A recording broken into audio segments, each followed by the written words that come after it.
really adored the series and the brainwash people and all that. Extreme things can get all, but still questions a lot of things. Hi everyone, welcome to another video. I'm recording this on the last day of this year, 2024. I don't even know if this will be the last video for like 2024. I'll try to publish it, but I don't know. I can't make any promises. So, without further ado, this video is about the book of the month for December, which is The Testaments by Margaret Atwood. Before I start to talk about the book, I will tell you about the book of the month one last time, I guess. The book of the month is like, a series of videos I did this year, and it's like a challenge I did to read 12 different books for 12 different months so that I'll be exploring different genres. That was a major goal. I think I accomplished that pretty much, and I also aim to read most of the books from my TBR pile, and I somehow did it. Not like a impressive amount of books were from my TBR, but some of them were. And yeah, those were the goals, and we are on the final video for that. So yeah, that's it for the book of the month. And now let's talk about The Testaments by Margaret Atwood. I think I have already talked about The Handmaid's Tale to many people around me. I really adored the series a lot. I mean, like, it was a random suggestion I had like a few years ago, and then I was like, I started to watch it, and then I got, so impressed with it. Then I waited year after year for the next season, and I'm like, I'm still waiting for the final season now. I think it's the final season. Yeah. So I got so hooked on it, and I started to look more about it. That's when I found out that it was based on a book that was released years ago by Margaret Atwood. I was so much like shocked to see that all this depiction was given like in a book that was written in 1980s, and it's still relevant even today. US politics, like, have a lot of relevancy to the Handmaid's Tale premise and all that. So it begs the question, like, are we actually living in a dystopian world now? There are abortion laws and fake abortion centers to brainwash people and all that. Yeah, it is a true scenario in US. It's not something prevalent in India. In India, there's all forms of abuse to women, including, you know, certain things like controlling their body. But there are some laws regulating abortion here as well. But I mean, it's a good thing, I'd say. And that's my point for abortion. The Testaments is like the book that got published recently. It is a sequel to the Handmaid's Tale book written by Margaret Atwood. So Margaret Atwood came back to her Handmaid's Tale world after so long, and as soon as I heard about it, I was so excited. And when the book released, I was like, I wanted to purchase it immediately. I think it was few years ago, but I didn't purchase it at the time. I only purchased it last year, maybe, or the year end of 2023, or I think 2024 beginning, somewhere around that time I bought it. So I was excited, of course. I was spoiled about the story. Like, somewhere in one of the Handmaid's Tale relevant post, I saw a comment saying that I can't accept the ending Testaments is putting forth in the book, because if that's what happened in the series as well, I'll be so fed up. And someone had asked, what happened in the book, and why are you fed up with the scenario at all? And they spoil the book ending and saying that this is how June's daughter escapes Gilead. And I was like, okay, that's, I didn't get pissed off, but that was a little weird for me to read about, like in a comment session. And I was like, when I picked up the book, I knew where it was heading. But then it was still interesting, and to read the human psychology, how people are driven in the name of religion, how extreme things can get, all those nonsense.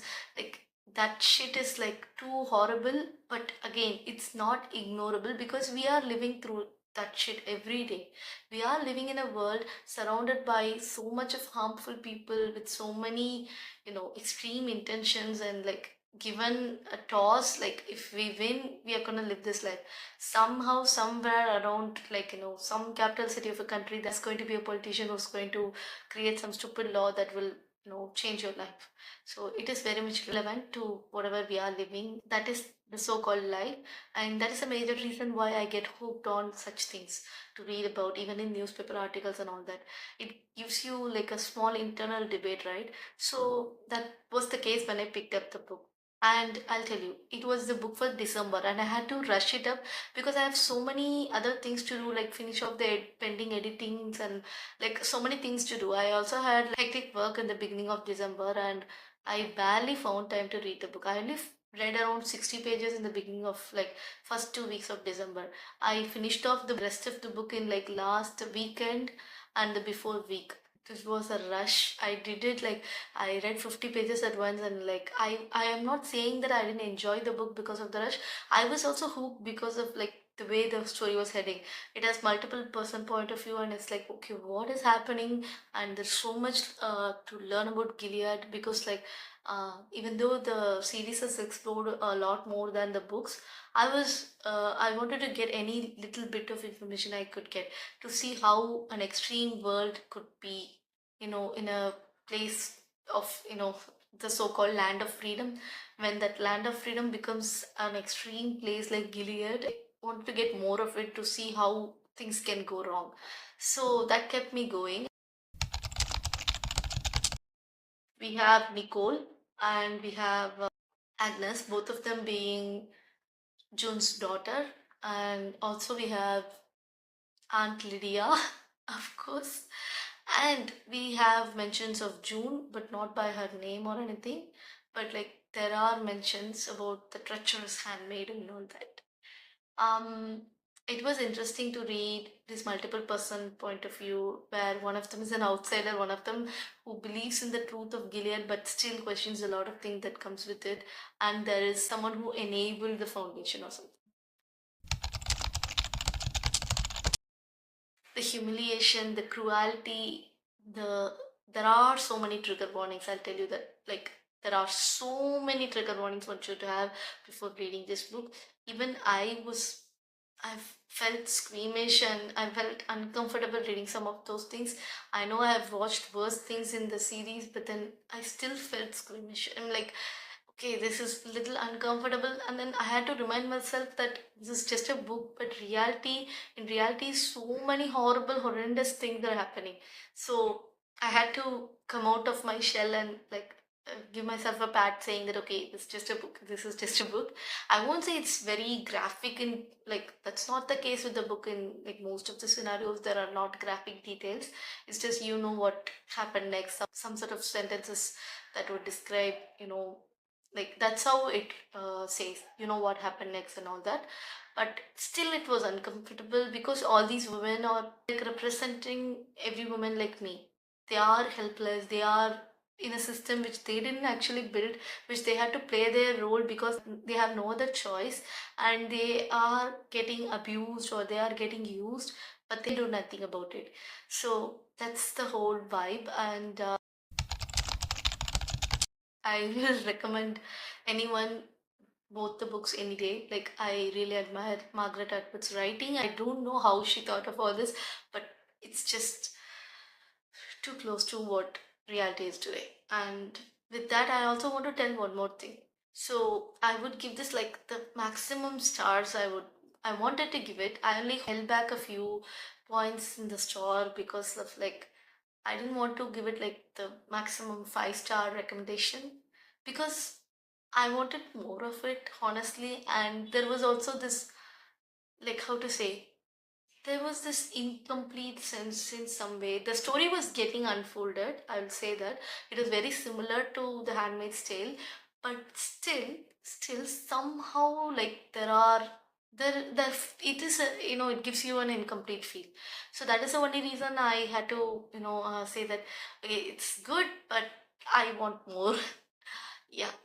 So that's it for the book. You already know about like Aunt Lydia and all those characters. If you're familiar with the series or the first book, you know what type of characters they are. Like you have a basic understanding.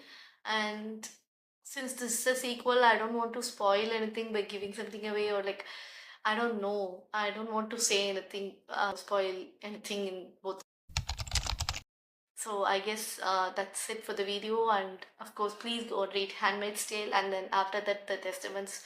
Both the books are amazing. And of course, please watch the show. It's an amazing show. It shows so many things that can actually happen or that's already happening somewhere. And it's all in the name of religions and extreme faith or belief or whatever. And it's horrible, but it's, human. I would say that.